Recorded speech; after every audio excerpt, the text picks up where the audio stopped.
Well, hey guys, Twitch here, of course. Um, this would be my Valentine's Day video, even though it's the day after Valentine's Day. Anyway, okay. There's just a couple of things I want to kind of clear up. Is the whole candy crap for Valentine's Day? That's all Hallmark. The original reason for Valentine's Day was back in the Middle Ages. A guy named Saint Valentine basically was marrying soldiers who were forbidden to marry. So yeah, it's all taboo love. It's all about taboo love.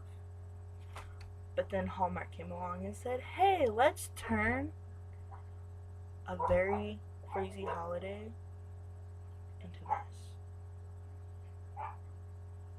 Yeah. So, here we are. 2014. Candy, roses, cards. And then you have all the single people out there like, oh my god. Yes, we know you're single. So what? Not all about that. It's not all about the candy and roses. Yeah, it's not all about that. Another thing, what I really wanted to talk to you guys about, it's a little bit more crazier, a little bit more out of whack. Hold on. I lost something here.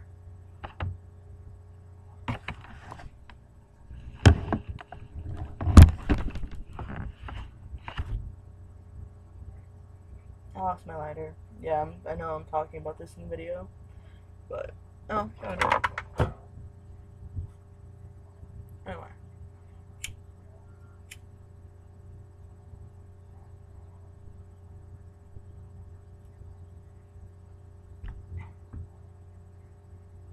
Anyway, what I wanted to talk to you guys about is there's still a lot of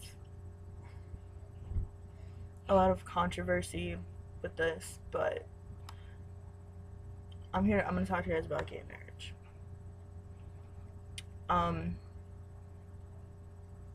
There's this whole thing about there's passages in the Bible talking about gay marriage and why it's forbidden and you'll go to hell.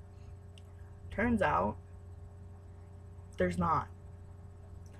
A lot of the English translations, they put homosexuality in it like 50 times when the passages weren't even talking about that. Like, if anyone brings up Leviticus, look at them and said how many other rules are you going to follow too. Because you can't pick and choose which rules you're going to follow. It's either follow all or follow none. And I'm pretty sure none of you follow any. So yeah. A couple of them I remember too. One's in Romans. I can't remember the actual passage. Maybe I should look this up. I will look this up for you guys while we're talking about this. Yeah, I have a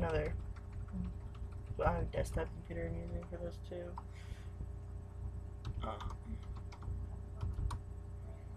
Bible versus, again, homosexuality.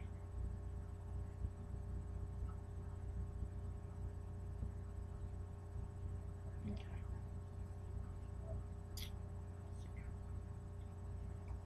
Okay, you know what?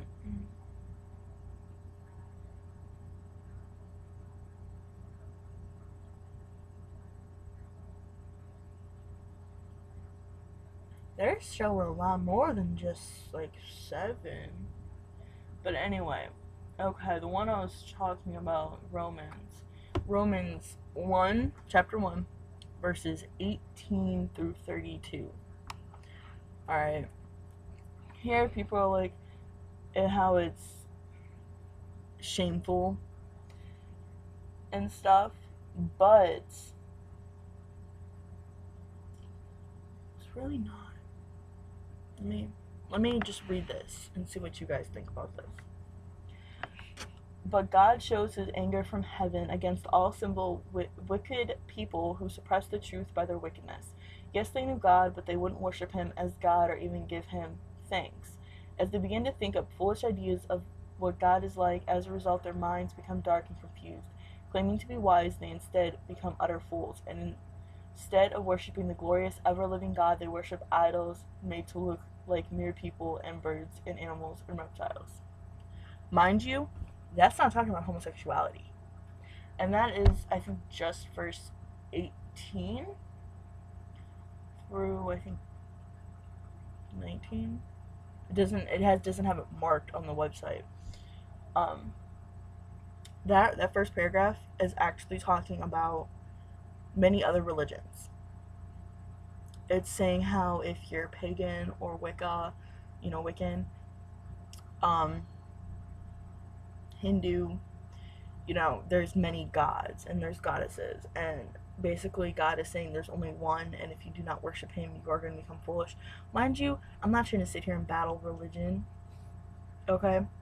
But Christianity is the only one against the topic that I'm talking about. So yeah, mind you, that's not talking anywhere about homosexuality. That is simply talking about if you do not worship only one God, you're shaming yourself and you're gonna become an utter fool and blah, and all that. Okay? Nothing about homosexuality. People are taking Bible verses completely out of context when they don't even know what they're talking about. It's hearing it through the grapevine. That's one thing I've really become pissed about, is because of the fact that, well, why can't two people marry? It's okay for two straight people, man and woman, to marry, and half the time they don't even love each other. Yet two people who have gone through life and everything with each other, who hold on to one another, why can't they marry? Why is it such a sin? Why is it so shameful? But it's not. I don't know. It's not shameful. It's not a sin. It's love. So I mean, why hate on two people who love each other more than anyone? I mean, come on. An abomination, according to Christianity, an abomination of marriage is divorce. Yet there is more divorces in a year than two lesbians or two gay men are able to marry. There's more divorces out there than that. Yet no one talks bad about that. Like, really? I mean, I don't know. An abomination of marriage is divorce. Remember that. Yet you're saying how two people who are in love can't get married. I guess if it's a sin to love someone else, all you heterosexual people out there are sinning because you're loving someone else. That's how I look at it. If one person says it's a sin for two people to get married, it's a sin for everyone to get married. It's an abomination of marriage. So, you men and women out there, if you're in a heterosexual marriage, you're sinning too. You are sinning, and you're doing everything bad, and it's not good, and it's just whatever. That's how I look at it. So maybe y'all should change your views, or at least become a little more open-minded, because it's bullshit. It is bullshit. So, you know what? I want to hear what all you guys have to say about this. Comment below. And yeah, well, remember, leave comments, messages, anything. Okay? Twitch out.